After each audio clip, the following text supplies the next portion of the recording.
자기진피와 기증진피의 차이에 대한 질문입니다. 자가진피가 아닌 다른 개체의 진피가 좋냐라고 하면 당연히 내게 좋죠. 근데 이게 참 원칙론적인 거지만. 안녕하세요, 성형학개론입니다. 자기진피와 기증진피의 차이에 대한 질문입니다. 코끝 피부가 얇은 경우에 자가진피가 좋은가요? 기증진피가 좋은가요? 첫 수술일 경우입니다. 라는 질문인데, 진피 종류를 재수술할 때 필요에 의해서 사용한다라고 하면 어떤 진피가 좋을지 아니면 어떤 것들이 나을지 제 입장에서 이제 가늠을 해보고 환자한테 더 좋을 것 같은 거를 이제 권해드립니다. 그래서 그 차이를 대략적으로 설명을 드리려고 해요. 자가진피가 좋냐 아니면 자가진피가 아닌 다른 개체의 진피가 좋냐라고 하면 당연히 내게 좋죠. 근데 이게 참 원칙론적인 거지만 모든 수술의 방법을 정할 때는 계산기를 좀 두드려보고 권해드리는 겁니다.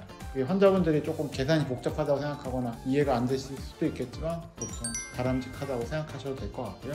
자가진피냐 아니냐의 차이, 우선 환자 입장에서 보면은요, 내 몸에 어디가 칼을 대서 내 몸에서 떼어내야 되니까 수술을 하나 추가를 해야 될 것이고, 표면 자국이 남을 거다, 흉이 남을 거다라는 큰 차이가 될 것이고, 내 거가 아니라고 하면은 같은 사람의 피부지만 내 거는 아닌 거를 말하는데, 보통 다른 사람이 생살을 떼주지는 않을 테니까 대개는 사체에서 기증받은 피부 제품일 거고요. 동종이 아닌 이종 그 제품이 있는데, 간단히 얘기하면 사람이 아니니까 뭐겠어요? 돼지가 될 수도 있고 소가 될 수도 있고, 어쨌든 동물에서 채취한 피부의 일부를 사용하는 거죠. 근데 이게 내 거가 아닌 경우에는 항상 같은 동종이건 아니면 종이 다른 동물에게 채취한 피부건 간에 거부 반응이 있기 때문에, 보통 내 피부가 아닌 경우라고 하면 면역 반응을 일으키는 성분을 다 처리해서 제거한 제품을 사용하게 됩니다.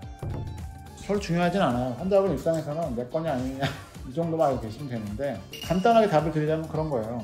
자가진피가 좋은가요? 예, 좋습니다. 이거는 아주 쉬운 질문이고 답입니다. 답은 정해져 있어요. 근데 자가진피까지 써야 되냐라고 하면 이제 또 계산기를 두드려 봐야 되는 겁니다. 이 수술의 목적이 메인이 되는 게 얇은 게 문제라서 해야 되느냐. 근데 첫 번째 수술인데 원래 코에 피부이겠죠. 그러니까 두꺼워지는 게 목적은 아닐 거란 말이에요. 그러면은 이 수술을 하는 데 있어서 비중격을 쓸 건지 의경고를 쓸 건지 필요에 따라서 이제 준비하는 자가 연골의 종류가 달라질 건데, 피부 사이즈라든지 두께라든지 아니면 교정해야 되는 정도에 따라서 걱정이 된다고 하면은 자가진피를 쓸 수도 있습니다. 근데 첫 수술일 경우라고 하면은 이게 문제는 그거예요. 보통 이런 경우에 코가 부족하다라는 경우가 거의 제가 볼 때는 90%, 99%일 것 같거든요. 피부가 얇다고 걱정이 된다는 건 알겠는데, 목적이 피부가 두꺼워지는 게 아니라 모양을 막 바꾸는 거란 말이에요. 그리고 또 하나, 코가 작거나 부족한 스페이스가 별로 없는데 그 안에 넣을 수 있는 게 한계가 있을 거란 말이에요.